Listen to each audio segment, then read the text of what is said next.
always give the example that we are human and then we have a dog, that's our body. And if the dogs, they make love and we're watching it and we're feeling, that would be, amazing. Their feeling is transferring into us. It's a lie. It's about them. It's not about us. Sure, we're in control of the dog, but those dogs are making it out. It's not us. But they send a wrong signal to us. We think it's us. So in this case, as I said, the people are disfigured or handicapped, all kind of things, but they stay together. Now, things changes. I think, in this case, there is a different type of love. This is a love to human that we have seen many times, or at least I've seen in my lifetime, between two males, between two females, great friends. Sometimes the love of a man towards his people.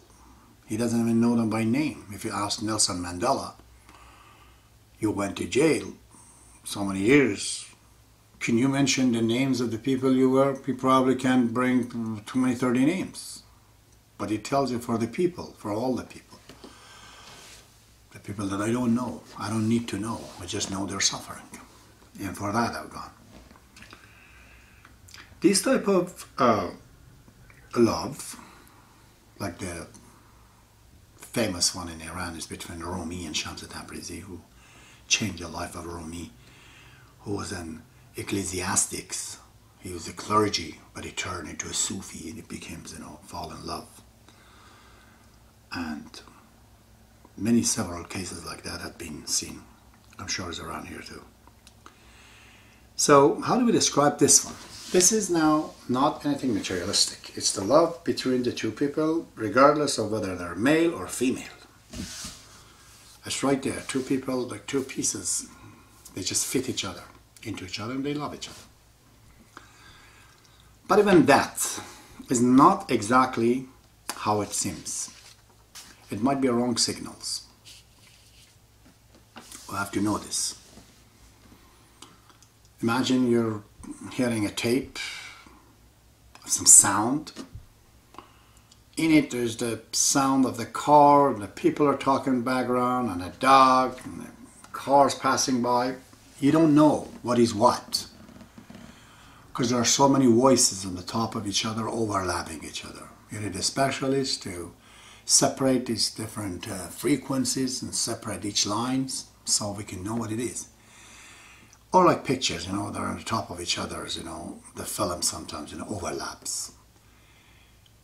We're like this sometimes. The signals that we receive from ourselves, oh, I'm in love, it may not be true. Or I hate somebody, it might be something else.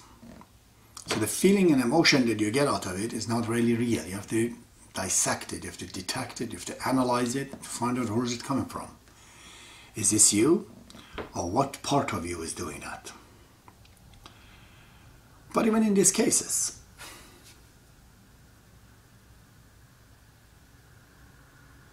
I know of a story in this city, my original city in Iran, Damwa. I'm going to mention the name of the guy, but he was kind of a mentor, I would say, of a younger man, and he loved some kind of a girl that he was going to marry, this mentor guy. And one day, the student, or the guy younger than him, he comes and tells him that, I have a problem, what could you do for me? And he tells him, okay, what it is. And he goes and says that I'm in love with so-and-so girl, and he brings the name of the girl, exactly the same girl that he loved.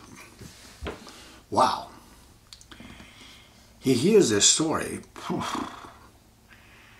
he kicks in the gear of the manhood, of that humanity, of the things that I know in Iran and the Muslim countries. They're very much trained for this by their religion.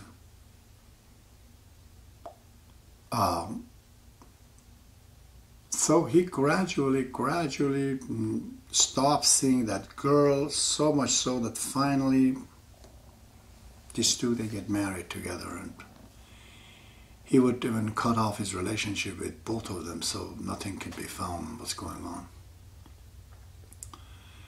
And the younger boy, I think, younger man in this case, several years past, when he's coming home,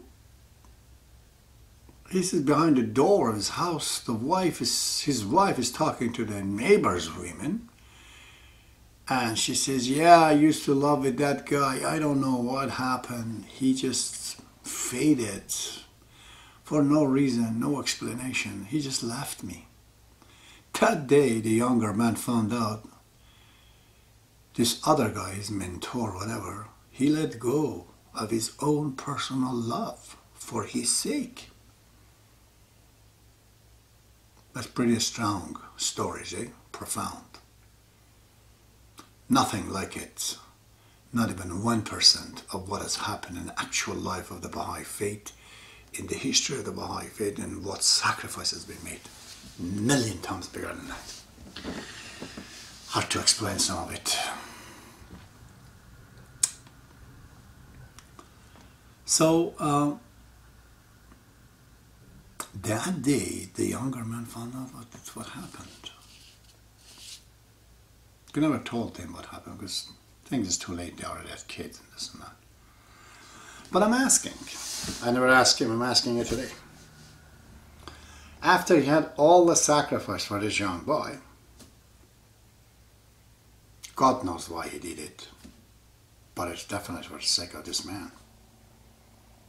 Imagine he comes home in his house one day and he finds the same guy is having sex with his wife. Adulterous relationship. What would he do when he sees this? Wouldn't he feel stupid, foolish, that he sacrificed his life for somebody that's not worth it at all?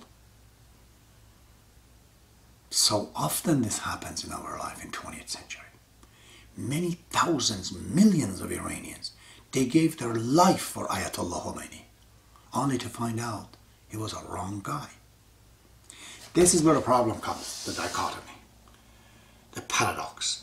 The love is real, the object of the love, the beloved, is a false one. You are in love and your love is real, but the one you're in love is a wrong being. Yeah. You're sacrificing your life for a purpose, for a reason, for a man that's just not worth it. Not even 1% of your contribution, of your feeling and your love towards him. Ooh. What do we do now? So, this is where the person has to be, as Abdul-Baha says, so much love, but he has to be wise, he says. The wiser he is, he says Abdul-Baha, the bigger the foundation of love becomes. If he finds out, and think about it, that this is not the person and the man that he's going for. He's going for attributes, qualities, that he adores those qualities and he sees this person as the embodiment of those qualities.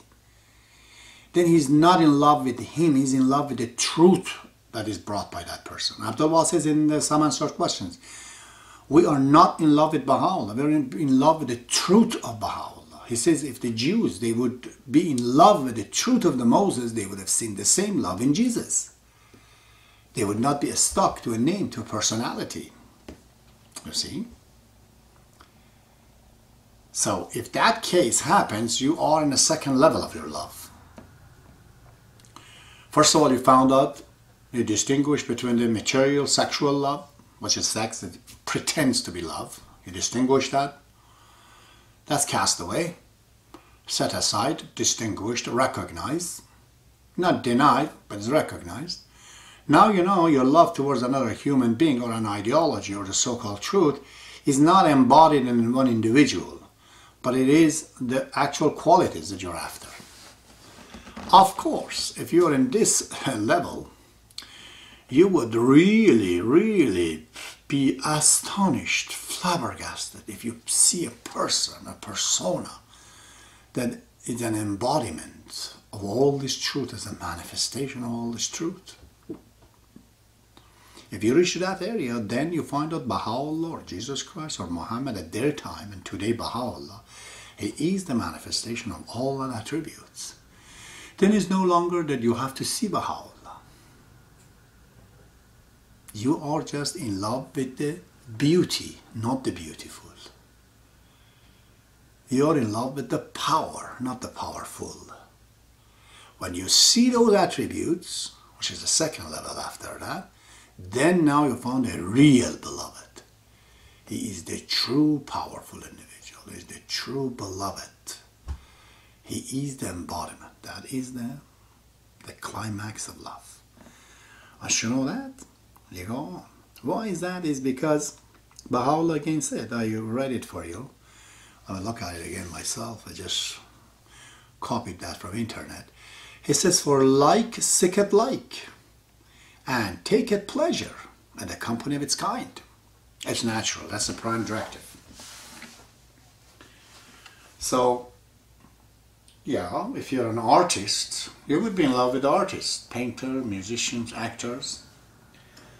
If you're a scientist, you're a physicist, for sure you're attracted to Albert Einstein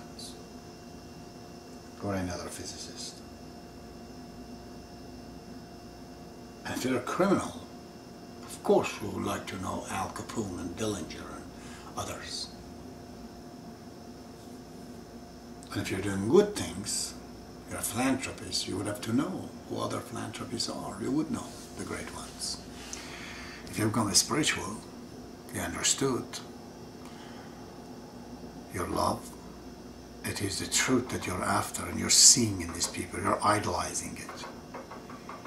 Anybody else except Baha'u'llah would be a demagogue. Demagoguery. Watch out for this word. Ayatollah Khomeini. So many thousands of others, let me not name them. They're all demagogue. They're not the truth. But if you get rid of this demagoguery and you find out the reality of these feelings and these attributes that you're enchanted with in the true embodiment of it, which is Baha'u'llah, then you have reached to the beloved. Now your computer hits the internet. You're subscribing to internet. So if you have those feelings, naturally you would fall in love with Baha'u'llah. You know, love is an amazing thing. There are many love stories, the spiritual love stories in the Baha'i faith. It is so amazing. I don't know which one do I describe. I would have wanted to